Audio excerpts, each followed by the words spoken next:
My name is Gabby Dominguez, and I have the pleasure of serving as the Program Coordinator for Diversity, Equity, and Inclusion initiatives here in the Office of University Life. With me here today is also my amazing colleague, Antonia Farrica, who will be adding resources to the chat throughout the program. So please take a look at those. Now, before we get started, I would like to take this time to do a land acknowledgement created by the Columbia University School of Nursing. We acknowledge the traditional, ancestral, unceded territory of the Lenape people on which we learn, work, and gather today at Columbia University. Lenape means real person or original person. It is important to remember that Lenape collectively are a living and breathing community. Let us honor their legacy. Let us commit ourselves to the struggle against the forces that have dispossessed the Lenape and indigenous people of their lands. We stand strong in our commitment to support and defend all marginalized people of this land who have been stripped of their rights to self-determination. Thank you to Columbia Nursing School who issued this acknowledgement. We encourage you to find out more about local indigenous territories and languages which you are sitting on here today. We're adding to the chat now the resource nativeland.com by the nonprofit organization Native Land Digital to learn more about indigenous territories, treaties, and languages across the world. Again, thank you for joining us today. This event is part of University's Life Graduate Initiative for Inclusion and Engagement, which promotes Columbia's commitment to diversity and the success of all graduate and professional students. Now, before I turn it over to our guests, I'd like to go over a few housekeeping items. First, this program will be recorded and will be shared via our YouTube channel. If you have any questions about the recording, please contact the office. Also, please make sure to remain muted. Towards the end of the program, there'll be an opportunity for questions, and we ask that you keep your questions in the chat so that we could answer as many as possible. We also recommend that you keep your view on speaker view versus gallery view. Now, I would like to introduce our guests. First is Teralyn Husbands. Teralyn is a graduate of Hunter College, and she has worked in the industry for over 8 years. And one of her passions is to bring financial literacy and freedom to all ages. She has partnered with many major organizations throughout New York and provides individual counseling on credit and credit building. Following her presentation, we'll hear from Trista Kaser. She's the manager at the Office of Financial Aid Operations and Training at Columbia Student Financial Planning Support Services, who will give a quick overview of iGrad, which you all should have access to. Now, with that said, please welcome me and join them. And Teralyn, over to you. Thank you so much. That was such a lovely introduction. I appreciate it. Well, hello, good afternoon, everyone. Just while I'm saying that, I'm going to share my screen so you can see my presentation. One second. Okay. All right. So hello again. Good afternoon. Like she said, my name is Teralyn Husbands. For the essence of time, I'm going to just jump right into my presentation so I can give you as much information as possible within this short period of time that we have together today. So today I am going to focus on understanding credit and budgeting as well. Okay. So I always like to start by talking about savings because a lot of people don't realize how important savings is. Savings is really like the foundation. And if we haven't learned anything from this past year, is that savings or having a savings is very, very important because you never know when that income that you're used to is going to stop and you might need that in order to pay your bills and survive.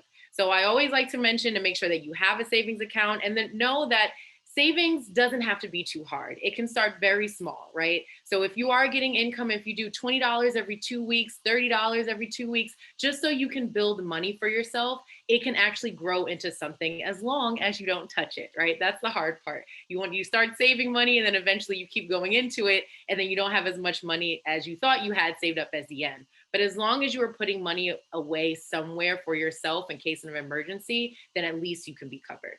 So I always like to start my presentation talking about savings because it's very, very important.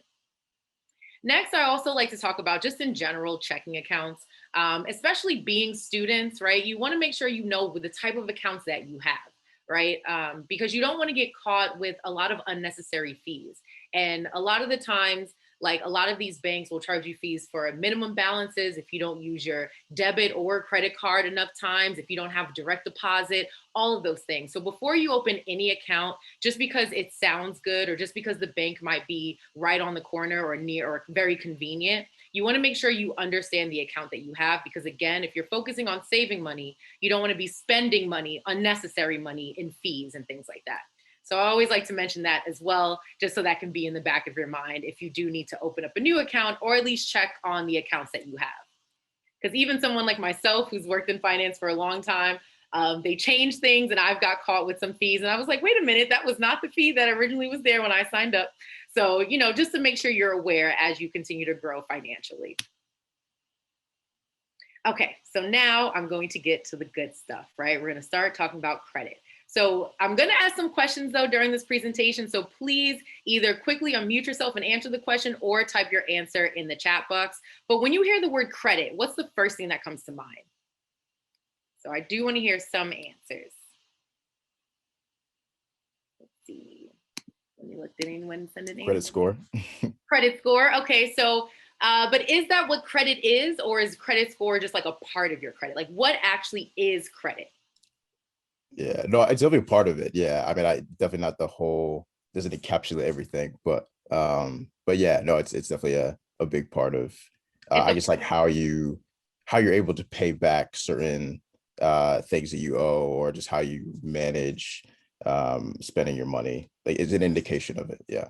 Right. So what you just said, and then someone else in the chat just said borrowing as well. So that's exactly what it is. Credit is the ability to borrow money without having to pay it back in full, right? So that's a lot of those large purchases. Most of us don't have money just sitting in an account ready to hand over to someone and then continue to live our lives the same way. Okay.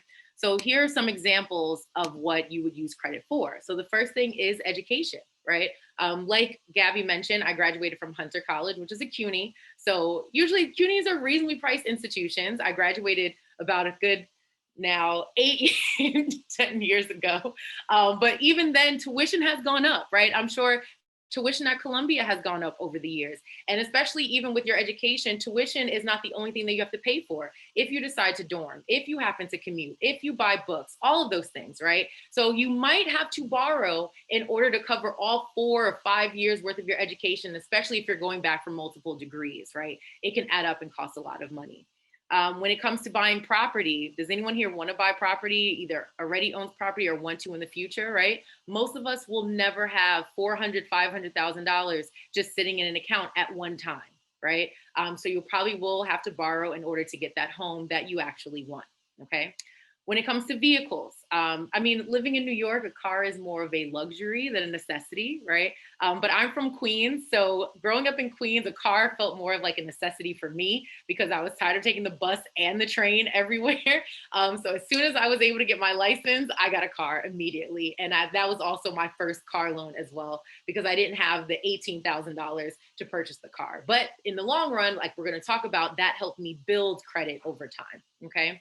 Credit cards, credit is in the word credit cards. That's for all those daily expenses, right? If you don't want to use that cash that's in your pocket, you might use your credit card, pay it off at the end of the month, right? If you like to go out to eat, online shopping, right? Because you can't put cash into a computer. So you'll have to use your credit card, pay it off later. But so that's where credit is involved as well.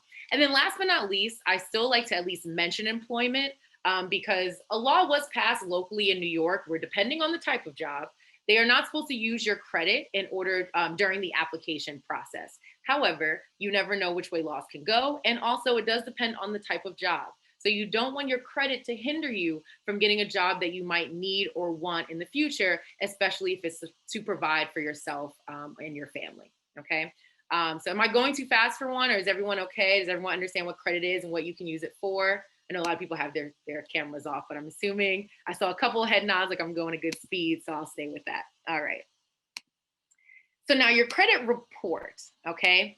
Think of that like your transcript, okay? You show up to class, you hand in your homework, you get a grade, right? You pass the test, you get a grade, it shows up on your transcript. Same thing that happens when it comes to your credit report. Okay. And I know some people in the chat mentioned a couple of the credit bureaus, Equifax, Experian, and TransUnion. Think of them like your professors. Okay. They're the ones that put your grade on your credit report. Now, if you know it's incorrect, right? If you know you deserve an A, but they gave you a D, you're going to fight for it, right? But you have to look at it in order to make sure that you know that you can fight for it. A lot of people do not think to look at their credit report until it's too late. And I also talk about identity theft, and you'll be very surprised how many people are victims, especially students, of identity theft because they don't think to look at their credit report until it's too late. All right. Don't look at it when you now finally want to buy a house or when you now finally want to buy a car. Look at it until you are ready so that you know that you are prepared when now the institutions are pulling your credit report. Okay. But so yes, think of your credit report like your transcript. Now think of your credit score like your GPA, right? The big number at the end. The higher the number, the better. The lower the number, maybe you didn't do so well in class, right? These are what financial institutions use to decide how trustworthy are you. If you lend someone $20 and they don't pay you back, are you going to lend them another 20? Most likely no, right? Maybe you might give them one more chance, but if they still don't pay you back, you're going to be like, I'm never lending money to you again. This is the same relationship, if you think about it, between you and a bank. If you're not paying them back, they want to make sure everyone else knows you didn't pay them back either. So they'll think twice before lending money to you as well. Okay. However, all scores are not created equal. So I don't know if anyone here likes math, right? Usually when I ask this question, there might be like one or two people that like math. I originally went to Hunter to be a math teacher. So math has a special place in my heart. But if anyone likes math or at least pays attention in math class, when you have, the same information that's plugged into different equations, you get a slightly different answer, right? But at least you started with the same information. That's the same thing that happens with your credit scores, okay? Has anyone heard of FICO or checking your FICO score, right? FICO is just a company that created the equations to calculate your score, but they have so many different ones. There's a FICO 8, there's a FICO 9, there's a FICO XD, right? Not that one necessarily is better than the other. There's just a slightly different equation, so it's going to give you a slightly different answer. Okay, these are the three credit bureaus that I mentioned: Equifax, Experian, and TransUnion, right? These are your professors, the ones that put your grade on your credit report. But if you notice, the ranges between the scores are the same, 300 to 850. That does not change across the board. Now, if anyone has looked at their credit scores, or at least all three of their credit scores, you might see something like this, where they are close to each other, but they're not exact, right? Same information plugged into slightly different equations, you get a slightly different answer. Not that because TransUnion is 793, that obviously means TransUnion is better than Equifax. No, they're just using a slightly different equation. But you want to make sure that they are close to each other. If you look at your credit scores and you notice that there is a very big gap, that means something is wrong and you now need to look at your credit report to find out what the problem is. Like Gabby mentioned, I've done credit counseling in the past. And I sat down with a gentleman one time and he had a 600 Experian score and a 700 TransUnion score. When we looked at his report, it turned out he had medical bills he forgot to pay that were reported to one credit bureau and not the other. That can happen. That's why it's important to make sure you look at your credit report to make sure at least the information is correct. The scores are going to eventually fall into place. Okay. I know there are a lot. I'm going to show you actually other ways that you can check your credit report, but I know especially now they make it so easy where you can look at your credit score like every day, every hour. You don't have to do it that much, but you at least want to make sure that every month you could see roughly where it's going. Okay. So now this is to give you an example of how good credit can actually help you. So just in the essence of time, let's imagine all of you are one person and I am myself, right? Let's say we want the same car. Okay, my credit is not so great, but yours as a unit is amazing. Who's going to pay more for the car? Me, right? Why would you want to pay more for something you can get for less? The car value does not change. Okay, if it's a $30,000 car, it is a $30,000 car. What changes is your interest rate on the loan. And now that is with anything: credit cards, mortgages, car loans, right? The higher your credit score, you are going to get the best interest rate that institution has to offer, which in turn will help you save money. Okay. As you see in this example, someone with great credit is going to pay $33,000 for that car. Someone with not so great credit is going to pay $10,000 more. Why would you want to pay $10,000 more than the person sitting next to you for getting the exact same thing? Let your credit help you save money. A lot of people say credit is evil, it's bad, I don't want it, I don't want to be in debt. But if you use it responsibly and strategically, it can actually help you in the long run instead of putting you in a worse situation, okay? All right, so now these are some ways that you can check your credit report. Annualcreditreport.com, it is a federal website. You can look at your credit report for free every 12 months from all three of the credit bureaus. I think now during COVID, they've allowed you to pull it more times than just 12 months. But prior to that, it was 12 months that was for free. from all three. The credit score from that website, you do have to pay for, but the credit report itself is free. Again, you don't have to pull all three at the same time unless you are looking to buy a house very, very soon. I usually like to recommend to stagger them over the 12-month period. So if you look at Equifax in January, TransUnion in June, Experian in December. So you roughly know where you are, and then you can rotate them every 12 months, right? So you can look at your credit report that way, for free. Nowadays, there's so many apps and so many credit cards that allow you to look at your credit report and credit score. So feel free to use them. I'm sure you've all seen Credit Karma, freecreditscore.com, where everybody has the app. You can be honest if you have the Credit Karma app, right? There's nothing wrong with Credit Karma. If we were doing this presentation about 10, 11 years ago, I would have said Credit Karma, ignore it. But now, I would say it actually has, some stake in the game, basically.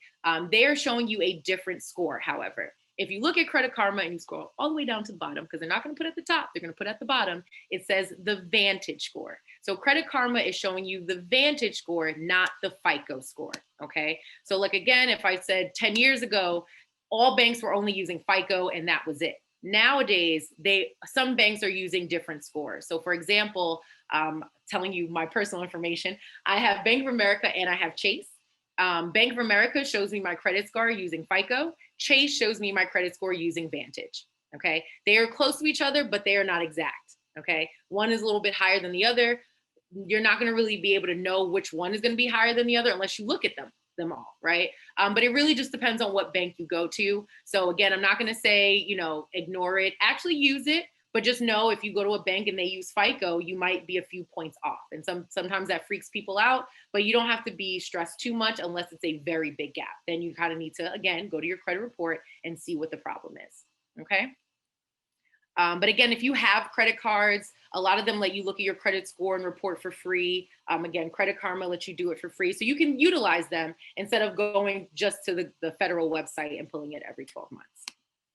Okay, so this is what I wanted to make sure to get to before I run out of time. But you will be getting the answers to this in an email. So just know that you will be getting this sent to you for you to keep. But just really quickly, I want you to look. If you notice that none of the words in the word bank correlate with any of the percentages, take a second. I'm going to ask one person when they think they got it to answer. What do you think affects your credit the most? Okay, to the least. So you see how you have payment history, which is if you pay things on time or not. New credit, did you apply for something new or not? Amounts owed, how much do you owe? Is it $100 versus $1,000? Length of credit, did you have something for 1 month versus a year? And the types of credit, do you have 3 or 5 credit cards versus loans? What do you think affects your credit the most to the least on this pie chart? Take a quick second. If anyone thinks, if either someone wants to unmute themselves or just type it in the chat, what you think is the most to the least. All right, someone said amounts owed they think affects them the most. Anyone else? Don't be afraid, I don't bite. I would say payment history. Payment history has the most, okay. What about 30%? Yeah. What do you think is next? After that, the amounts owed, maybe. Okay, and 15. And then it'll be the length. No, that would be like 10%, I think. Then new credit and then types of credit. I don't know. Actually, I don't know what the difference is between new credit and types of credit. Sure. Like how many? I can tell you. New credit Okay. is just when you apply for something new. So did you go into the mall and apply for a bunch of store cards today? Or did you, apply? And then types of credit is, do you have a store card, a bank card, a car loan, a student loan, a mortgage, like different types of credit? Oh, okay. Yeah, I think they all influence, but yeah, maybe 10%. I think the two biggest ones is amount owed and like payment history, because maybe that like describes how well you manage yourself with like the money borrowed or whatever, I guess. Yeah. So yes, you are correct on those two. You almost said the right answer, but you second guessed yourself and you took it back. So you gotta, trust your gut and just go with Almost. it. Oh, okay. Almost. Right. Almost. Thank you. No problem. So this is the most important thing that I'm going to talk about. So I wanted to make sure to get to this. Again, you're going to get this slide in your email, but definitely take notes if anything. And especially when you make future financial decisions, hopefully you hear my voice in the back of your head going over this pie chart, because this is what will help you build credit and maintain healthy credit forever. Okay, so 35% is payment history. You want to make sure you pay everything on time. You do not want to be 30, 60, 90 days late on your payments. I'm going to show you in 1 second how many points you can lose by just being 30 days late. Nowadays, everything is automated. You have direct deposit, you have bill pay. There really should be no reason for you to be late on a bill unless you can't afford it. If you can't afford it, then be honest and call the companies. Maybe they will give you a grace period. But if you can afford it, then you definitely should make sure either it's automated or give yourself a reminder. Nowadays, you can say, hey, Siri, remind me to pay my bills, and she will do it for you. Okay. Quick story. I paid my first credit card an hour and a half late, only an hour and a half late. And my interest rate went up and I got hit with a late fee. Again, why would you want to pay more for something you can get? I have a question. Yeah. I'm very new to credit cards, and basically I've been trying to consume like less than the 30% of it. Yes. And then, but with the payment, sometimes I pay it. Is it wrong to pay it like 2 weeks in advance, or should I wait a little bit before the due date and pay like it in full? Okay, so there are 2 dates to be mindful of when it comes to credit cards. Okay. There is when your billing cycle closes and then when your bill is actually due. All right. So when your bill cycle, a lot of people will swipe their card one day and then try to pay it off, right? Because, oh, I swiped it today, I'm going to pay it today, and I'm never late. That does not help you, right? Because your billing cycle has not closed. They have not reported that you actually use the card if you pay it off that quick. Okay. Oh, Once okay, your that makes sense. right? And the credit card company will tell you billing cycle closed July 13th, bill due, August 10th, right? So once your billing cycle closes and they tell you, hey, this is your statement balance, it is due August 10th. Once they've done that, you can pay as much as you want, either in full, you can pay half, whatever it is, as long as it's not late, as long as it's not past the due date. And then also I recommend as much as you can, because then you can avoid paying interest as well. The more you have money over, the more interest that you pay. Oh, and that usually shows up when it says, like when the minimum payment shows up, usually you have that's when the statement balance comes up, right? Yes, when they show you what your minimum balance is, they're showing you also what your full statement balance is. Yes. So as soon as that shows up, it's good to pay it in full, the statement balance. Yeah, once they tell you your bill is due, yes, that's fine. Okay, thank you so much. It's a stupid question, but I was always confused with there's never any stupid question, so don't even the best time to pay the card in full. No worries. But let me just move on just in the essence of time. So not a problem. Okay. So again, just making sure you pay it at least on time. Okay. So at least before the due date, make sure you do that.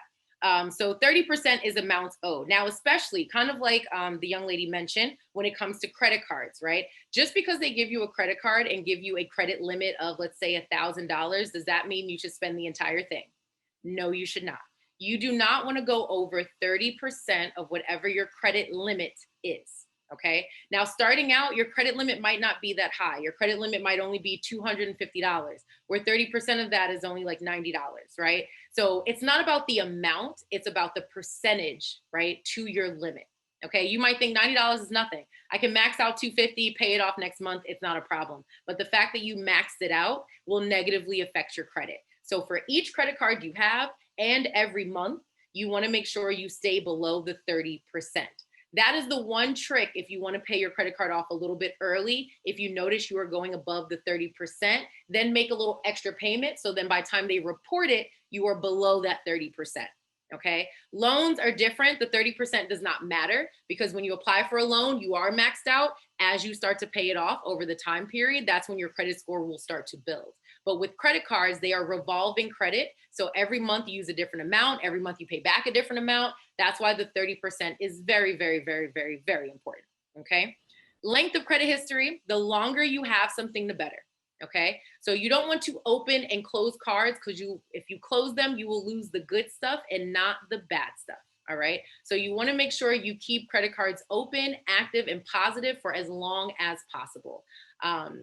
Credit cards, again, you can keep them for 10, 15 years. So you want to make sure you pick a card with a bank that you like, not just going into a store because they say, hey, here's 10% off. And you're like, sure, I'm never going to stop in this store again, but let me open this credit card. No, that's not going to help you because you're not going to use it and you're probably going to close it. And then that's going to negatively affect you. But the longer you have something, the better. Again, loans, eventually they will close because eventually you will pay them off. But credit cards you can keep for very, very long. So for example, my Bank of America card, that was my first credit card while I was an undergrad in college. I don't appreciate their interest rate because I have extremely great credit and their interest rate is still very high. However, because that was my first credit card, I am never going to close it. I have now had it for over 10 years. It has helped me get a second car loan. It has helped me get a mortgage. It has helped me get other credit cards as well, because now I show on paper that for 10 years at the most, I have always paid things on time. I have always been mindful of my amounts owed. Okay, the longer you have things, the better. New credit, don't apply for things you don't really need. Like I mentioned, if you go into a mall and every store wants to offer a store credit card, the 10% is not worth it. Okay, because these store credit cards have very, very high interest rates. Only apply for the stores that you know you always like to shop in, that you are always going to go back to, where it can actually benefit you, not just because you went in there one time and decided that you wanted a credit card. Also, every time you sign your name applying for a credit card, it does affect you. So if you go into the mall and apply for 5 credit cards in one day, you will get 5 hits on your credit score. Okay, that's why you want to be very strategic about how you apply for things and when you apply for them. There are only 2 things that they let you shop around for. Those are car loans and mortgages, because those are very large purchases. They know that you might need to shop around to multiple banks to see who's going to give you the best interest rate. So if you go to a bank and go to 5 different banks within one day for a mortgage, it will only affect you once. But if you go and apply for 5 credit cards, it will affect you 5 times. So be very strategic about how you apply for credit.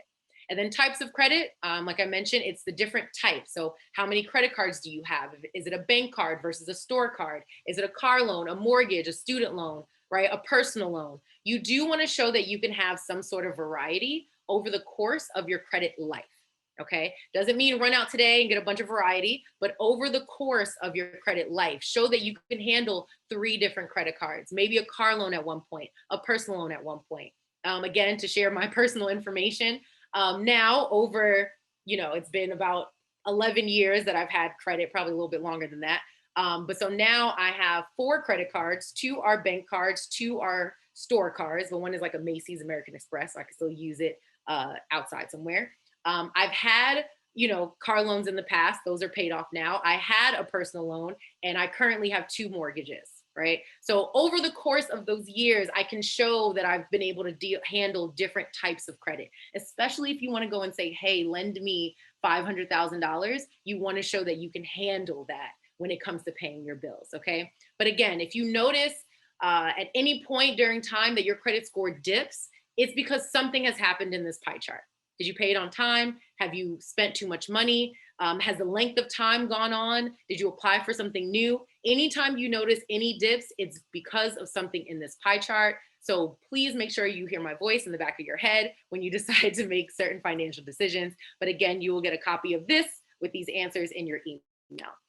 And I know I'm almost out of time, so I just want to make sure to get to briefly about budgeting, right? Oh, really quickly. If you're 30 days late on a payment, how many points do you think you might lose? I showed you that the ranges are between 300 and 850. So think about it. I'm going to show you the answer though. 60 to 110 points. Oh my goodness. Isn't that insane? And you would think if you pay it back on time, they'll give you the 100 points back. No, it might take you about 6 months to get 100 points back, right? So that's why payment history is very, very, very important. All right. You do not want to be 60 days, 90 days, right? You want to make sure you pay things on time. All right. Let's see here. I want to, especially because you're students, and I know some of you are international students as well, I want to talk about a secured card. A secured card is a great way for you to establish credit if you don't have any history already and no one is approving you. A secured card is a great way because you borrow against your own money. Basically, you will have to go to a bank. Not every bank offers this, but you have to find which bank does. And you will say, hey, I've saved up $1,000. They will then give you a credit card with that limit. As long as you use it responsibly, after about 1.5 years, you get your money back. You can graduate to a regular credit card. Okay. Some banks do theirs a little differently. Sometimes they don't let you choose your limit. Sometimes they only start you at 250. Some credit unions let you actually pick. If you have $2,000 saved up, then that's your limit. But think about how you're going to use the card. Think about the 30%. If you're buying your groceries in a Metro card and anything else, make sure that fits within your 30% so that you can use the card responsibly. Okay. But that's a guaranteed way for you to rebuild your credit or establish credit if no one is approving you. Okay. I'm going to jump past this because we talked about, maxing out your credit cards. You don't want to spend to earn rewards or teaser rates. Oh, 0% for the first year. Look at it after the first year, it's probably 20%. And the reward cards, where it's 1 point for one airplane, point, whatever it is.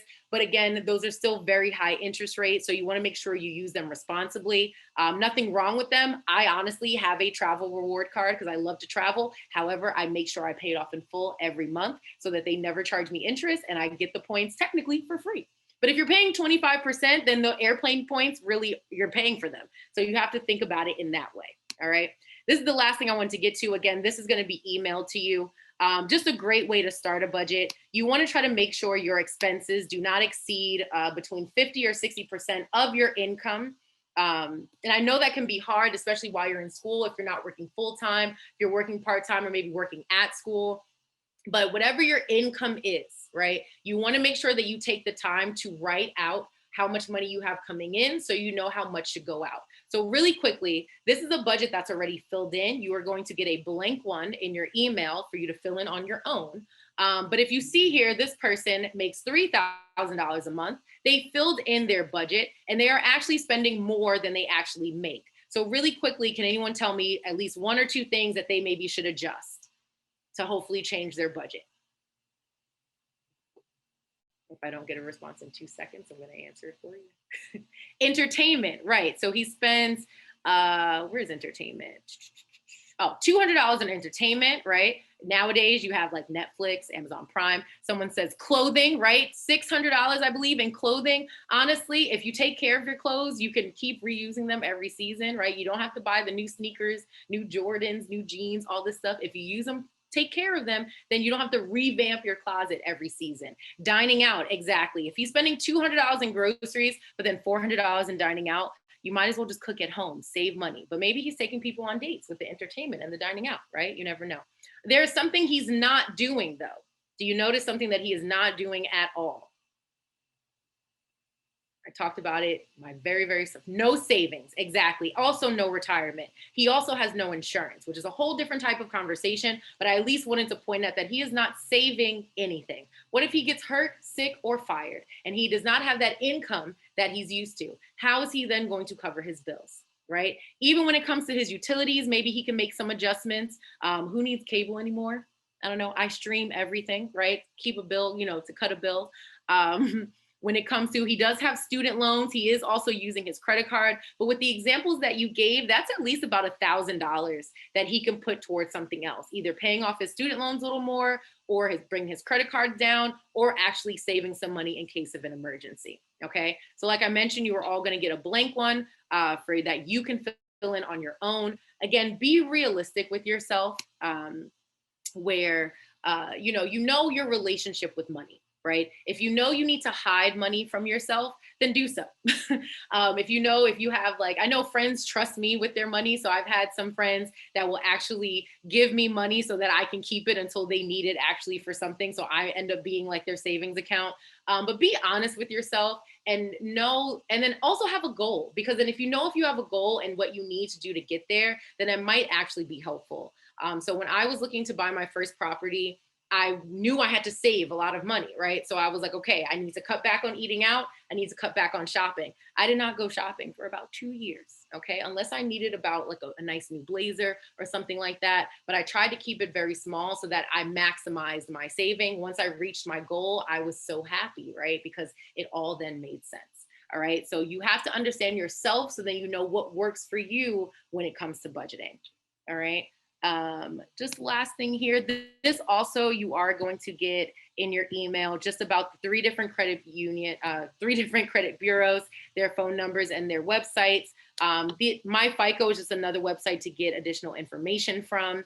But basically, just in the essence of time, I know we're going to answer some more questions at the end, but I want to pass it over to Trista. Yeah, so she can go over some of the resources that you have available to you that you can actually utilize at your school.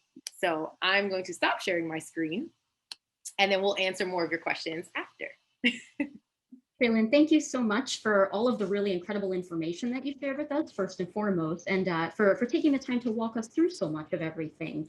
I know that there were some questions that came through, and I know that we'll have the opportunity to touch on them later.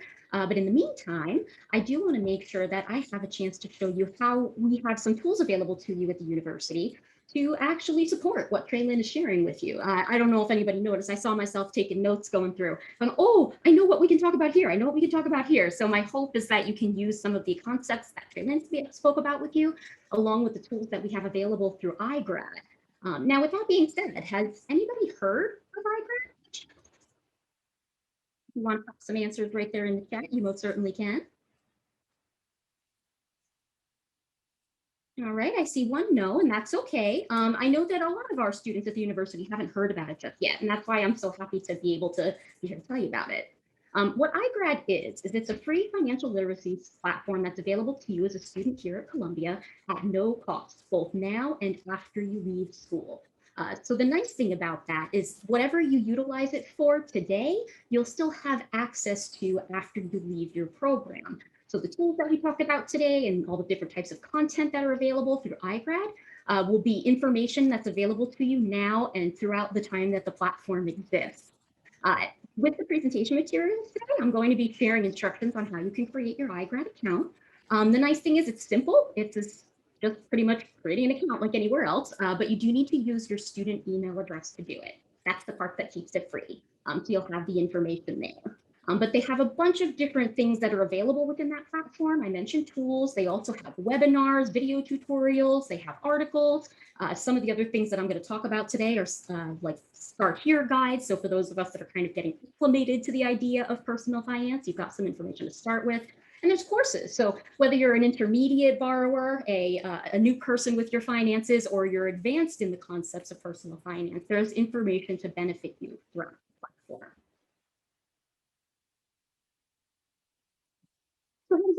Right, I mentioned that it's pretty simple. You just go to columbia.igrad.com, which again, that website is going to be available to you within these presentation materials. And you create your account. And shortly after you do a couple of questions relating to just some general information, you'll make it to what we call your dashboard. The most important part of your dashboard is the top banner that's available here. You'll see it right above the Your Dashboard information on the slide. This is how you navigate through the platform. They have several different components, including topics, courses, tools, community. And right now, there's a special dedicated COVID-19 Hub, which has not just information about personal finances as they relate to COVID, but they have resources on where you can go for help if you need it. They also have information relating to employment information. So there's a lot of really great resources in here for you. The other things that you see on the dashboard, you'll start to see that it has a couple of components where it reminds you to do things, right? I love this, partly to what Traylon said. The nice thing is it kind of prompts you to do the things that you know you need to do. The first one is called their financial checkup, which is basically just making sure that the information that you have in the platform is still current. The reason it does that is because they customize the content that they provide to you in some of the other areas, like the recommended content information that you're seeing on the screen. This way, the more you use it, the better it gets to support your individual goals. You'll also see that there's links there to the courses that are available, which there's over 20 of them. There's so many. There's also, for anybody that's a federal student loan borrower, what they call their student loan snapshot, which gives you a little prompt to remind you to look at your student loan information, but two, lets you directly import it right into the platform. So when you log in, there's a ticker with the most important information relating to your loans. And then again, the recommended content that's available. That's kind of what you're seeing at the bottom of the dashboard screen. For me, as I was preparing for this presentation, you can see some of those topics may or may not be specific to me because I go into the platform and try and find the information that's best for our students. But again, the more you use it, the more it's going to customize that data. And your information is completely safe. It's not something that's retained and distributed in any way. It's yours and yours alone through the platform. So in the topics area, right, that header that we were just looking at, this is some of the information that you'll see. On the right-hand side of the screen, you'll see there's information relating to the latest content that was published, which is a lot. They do tend to update this site very frequently, and also trending content. So maybe if you're brand new to finances and you don't really know what you should be looking at it, you can see what some of your peers are looking at to get a better idea as to what you might find important. They also have, as you can see on the left-hand side of the screen, top recommendations for, in this case, Krista, me. But as you log in and create your own account, you'll also see that that'll be tailored directly for you. So it's the same type of information you're seeing on that dashboard. They're giving that to you again. And there's also several different types of content and tools that you can potentially utilize and subtopics as well. So on the discover content side of things, you'll see there's a few different options like articles, webinars, infographics. If you're like me, I like pictures. I find it a lot easier to relate to. I tend to hang out there a lot. Videos, and one of the next things that we'll talk about, start here guides. And then again, the popular topics that are available. You can see some of the ones that are here are really interesting. There's different types of aid for anybody that's still working through the student aid process. There's budgeting, there's taxes. One of my favorites, behavioral finance. I think it's fascinating. Smart borrowing, managing debt. There's so many more. When you go to that popular topic section, you'll see there's a little gray box that says see more topics. There's well over 20 topics to look at, and they constantly update them. So this is a great place to go if you're not really sure where you need to be. As I mentioned, this is one of the things that are available within the topics area. It's called Start Here Guide, and there's a few different ways that you can access it. The first way is what you're seeing all the way to the right of the screen. This is a little sub-topic hub on budgeting. You'll see that there's the latest and popular, just like what we saw before. But at the top right of the screen, there's also a box that says Start Here Guide, everything you need to know about budgeting. So if you're new to that process and you go, oh, that's fantastic, I have no idea what I need to do, you can click that box. That'll open up a brand new set of content related explicitly to beginning the process and understanding budgeting. And there's several different types of first Start Here guides, including, as I mentioned, everything you need to know about budgeting, financial vulnerability, also how to get started with managing money, and then everything you need to know about managing financial stress. Again, that's the behavioral side of things, which I think is really important. And what they actually look like is what you're seeing in the middle of the screen. This is the one for with managing money, Start Here guide. It starts off with just a little caption of what you're going to find in the Start Here guide, and then it goes into the meat and potatoes, as we like to call it, of the information within this site. So as you might notice, at the bottom of the screen, there's often a link in orange with the information of where you can find these individual pieces of content in the platform, but all of it is also accessible through your dashboard. Now, the courses, I think, are probably the unsung hero of the platform in and of itself. Right now, iGrad has over 20 different courses available to you on several different topics. For example, as you can see at the bottom left of this screen, there's understanding your paycheck and W-2. You know, that does fall into the realm of personal finance, right? We need to know why our money, we got hired at this rate and maybe why we're not getting as much as we thought we would and how to account for that. The nice thing here is that you can choose what type of course you're looking for from the stance of whether it's a beginner course or moving all the way through advanced. And that's what you're seeing kind of on the left-hand side of the screen. And it also will give you information relating to how long it's going to take. So if you know that you only have a couple of minutes, you can certainly choose to do one that starts off kind of on the slower side and it's a little bit shorter. And then if you're looking to kind of invest a little bit more time through your session, there are some that go as much as about 40 minutes or so. Now, when you open up each individual course, you'll see a further description about what the course gives you, as well as some bullet points with information and an overview of what types of topics and content will be available within it. The really cool thing is that these particular courses, they integrate with other areas of the platform. So let's say you choose to do the budgeting course, right? When we get to the tools section of what's available to you in iGrad, one of them is their budgeting tool. So the information that you put in the budgeting tool is available to you in the course. And if you make an update in the course or fill it in the course, it's available in the budget tool. This is one of those intuitive things that iGrad has available to you. And then lastly, all the way to the right side of the screen, you'll see that you get a certificate, which I like things like that, it's a motivator, but you'll get an action plan, right? So these courses start off with a pre-assessment to kind of give you an idea as to where you already are with the topic, and then a post-assessment. It tells you how much you've gained in knowledge throughout. And based on that information, you get a customized action plan on what you can potentially do to improve your score the next time you take it, or to continue doing a really fantastic job. Now, the tools that we started to talk about. There's several different types of tools within this platform. Some of them are calculator based, some of them are question answer based, and some of them are about pulling in other content that we've already kind of chatted through a bit. The four that I find that most of our students gravitate to are what you're seeing in the middle of the screen. The Your Money Personality tool, which we'll see in a moment. Scholarship search, that's really important. The student loan snapshot that we mentioned, and the bookie tool that we mentioned. In addition to that, you'll also kind of see at the bottom of the screen, these are some of the calculators that are available that I think our students often will use. And they really do go along with what Trey Lynn was sharing. One all the way to the right of the screen, Saving for a Goal calculator. She mentioned how important that is, right? So if you want to have an idea how long it's going to take you to kind of get through that process of saving for a goal, this is a great tool to help you do that. Or if you know how much you can put away, you can see if that's realistic within the time frame that you have. There's also one for how much your daily expenses cost over time. It has a couple of different common expenses that you can see how much it might potentially be costing you. That's really good if you need to make some adjustments in your budget, right? If there's something that you know you might be spending a little too much on, you can find out if taking it out of your budget might be helpful for your savings plan. One of my favorites is the pay down debt or invest calculator, right? That's a really interesting question in and of itself.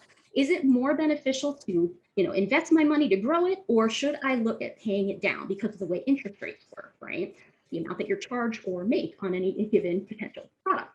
So this can kind of help you in different scenarios understand what might be more beneficial to you. So on the tools side of things, this is the information related to budgeting, as well as another tool called Your Money Personality. Starting on the right-hand bottom of the screen, this is what the in-platform budget tool looks like. You'll see it's got information for inputting into your individual income, your individual expenses, and it's also got opportunities for you to analyze some of what's in there. It's one of those really flexible tools that you can change as you go. So it's a nice way to kind of get into the idea of starting to budget. Beyond that, the items that you're seeing at the top of the screen, on the right-hand side, this is a budgeting tool that allows you to budget over a series of a year and lets you analyze each piece of your budget in spending and income throughout each month. And it gives you a nice idea as to how things potentially are changing or if there's been any variance in your budget. So if you're thinking long-term, it helps you better understand if you might need to make adjustments in a long-term evaluation period. And as Trey Lynn mentioned, it's extraordinarily important to understand how much you're actually spending and making. On the left-hand side of the screen, we have a little snapshot of our daily income and expense diary. This is an Excel spreadsheet that you download and you put just for about a month or so, you track money in versus money out, and then you get a nice little pie chart at the end about how much you potentially spent or saved, or where you might need to make adjustments. It's an evaluation, right? Because we don't know what's going on with our finances unless we look at them. Now, for a lot of us, the hardest thing with money, as Trey Lynn started to mention, is how you react and act with it, right? How we behave with our money. And if you're not really sure about what that means, one of the really cool tools in iGrad is called their Your Money Personality tool. You answer a couple very simple questions, not necessarily related to finances, and at the end of it, you get about a 40-page booklet with information relating to how your personality can potentially influence your engagements with money. You get descriptors like your biggest strengths and challenges. It's not about admonishing anything. It's showing you where you have benefits and where you could potentially improve. And then some action items based on those things. That's kind of what you're seeing at the bottom left of the screen. Now, we already talked about the student loan snapshot. That's what's on the right-hand side of the screen. To touch on it very quickly, it gives you information relating directly to your student loans, very simply by going to the studentaid.gov website, getting a CSV file and dragging it on over into the snapshot. You'll see that there's a red ticker associated with the information here. It reminds you about every 3 months to go and update the information, which is really beneficial in two ways. One, it stays current, but two, it forces you to look at it, right? Student loans aren't terribly tactile. We don't necessarily feel that money coming in and out. So looking at it is the best way to really keep track of what you're borrowing in student loans. And this kind of prompts you to do that. Now, if we want to minimize our debt, right, iGrad has a really great scholarship search engine.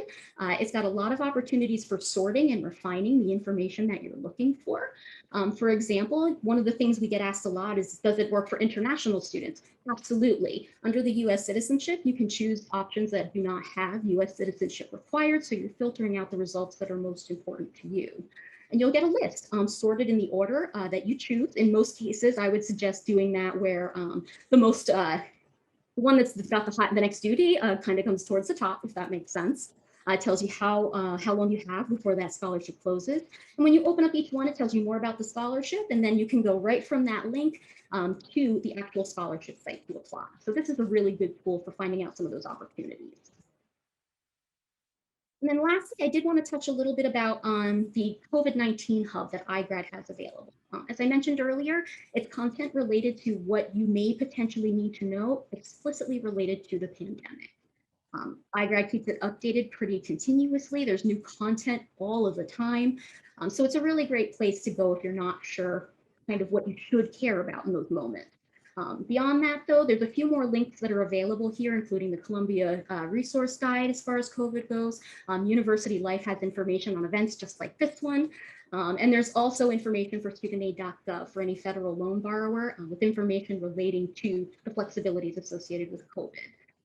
Beyond that, my contact information is listed here, and I do want to make sure I pass it on back to Gabby so that if there's additional information she'd like to share or kind of facilitate, some questions, we can go through that process.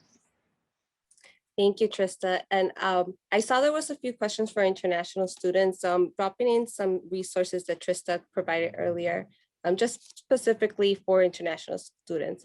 But Tara Lynn, I know there was some questions in the chat. If you want to jump right in and answer some of those. Sure. So one of them was about like fundamental habits one needs to learn if they are new to budgeting and savings, kind of like what I mentioned, and also kind of like Trista did, like knowing yourself, right? Knowing like how you react with money. Like when I get my tax return, some people will go and buy a car with it. I actually break it up and I do put this percentage towards bills, this percentage towards saving, and then also putting a little in my pocket, right? I'm a big saver because that's what works for me. But I would say be consistent in whatever you are doing. So if you are going to look at your money and you're going to write it down, you have to look at it to know how to maneuver with it, but then also try to stay as consistent as possible. So if you can afford $100 every 2 weeks, let that be reoccurring. Don't see it, let it just go. And then all of a sudden you'll turn around and have a lot of money in savings once you look at it. So just being consistent, being honest with yourself, I think are the best ways to start. And then using obviously the tools that you now especially have available to you.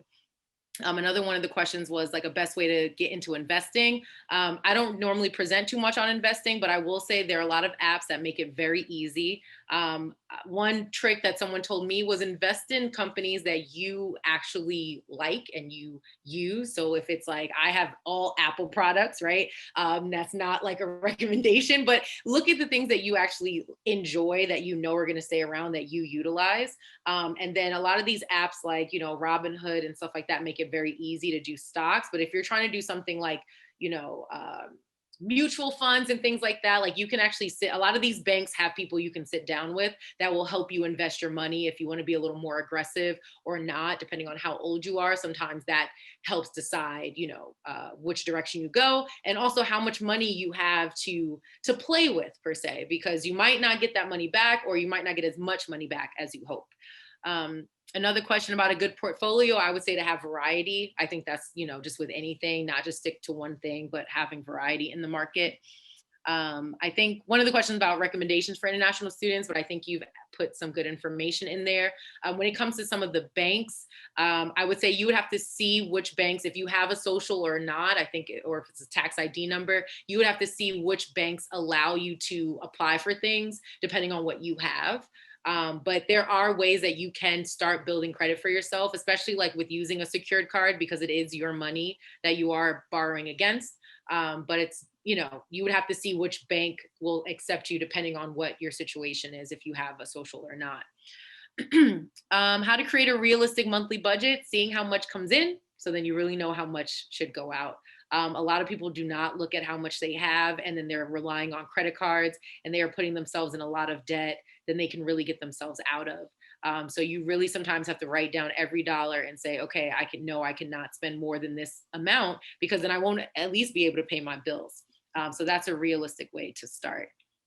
Does checking your credit report hurt your credit? If you are looking for information purposes, it does not. So the website that I showed you, or using like Credit Karma, or if your credit card shows you your credit report, is you're using it for information, so that does not affect you. But if you're looking at it if you are applying for something where they pull your credit report, then yes, it does hurt your credit. So that's why I said be strategic as to how often you apply for things. You don't have to be afraid to apply for things, but just don't do so many things back to back to back to back to back. Let's see here. Recommendations on banks with zero fees and good credit card options. So, I mean, I am a strong believer in credit unions because they are, member owned. They are smaller institutions. Usually it's supposed to feel more like a family than just a big bank. Usually they do give you a little bit higher interest on savings and usually lower interest rates on credit cards as well. But, to be honest, like I said, I have Bank of America as well as a credit union. So I just make sure I research before I apply for anything. And then I also know what their fees are and if I honestly can meet them. If I can, I don't go with that account. I don't necessarily always go for convenience. I go for what I know I can actually manage. So just because a Citibank might be on the corner by my house, if I don't like their fees, I'm not going to open an account. That's just that. Let's see, tips for debt consolidation. So one thing I would say, so for example, something I have done, personal loans are something where you can apply for a loan and the money can be used to pay off your credit cards because usually loan interest rates will be a lot lower than credit card interest rates. So I've done it in the past. I've, helped friends do it as well because their credit card interest rates are about 20%, but a personal loan you might get, especially even from a credit union, you might get like 5%, right? So that will help you save money. However, again, with knowing yourself when it comes to money, don't consolidate and then max out your credit cards again, because now you're putting yourself in double debt, because I know people that have done that as well. So if you are going to consolidate, then put those cards somewhere else until you then finally pay down that debt at a lower interest rate. Okay, so know yourself for sure, because friends of mine have done that and I'm like, why didn't you listen to me? Lingering credit card debt that hasn't budged in years, that would be my one recommendation because maybe some loans have definitely lower interest rates. And then the last question, how can we negotiate for lower interest rates? Sorry if you hear them blowing leaves outside my house. Negotiate for lower interest rates. If you've had any products for a long period of time and your credit score has built, now you're in a good range, you can call them and say, hey, I've never paid anything late. I'm in the 700 and 800, credit score. What can you do for me? And sometimes they might say nothing. They might say, this is our lowest interest rate, because I've gotten that response before. And sometimes they might say, oh, we can bring it down a couple points when it comes to credit cards. So you just have to call and see if they'll be willing to do it. But some of them, they can't, because that's as low as they go. And that's still like 18%. So hopefully I answered everyone's questions. I hope everyone enjoyed my presentation and got a lot of information. Thank you for having me. And yeah, pass it back to you, Gabby. No, thank you. This was great. I know we are at time now, so thank you, Trista. Thank you, Tarlin, for sharing your time, your experience with our students.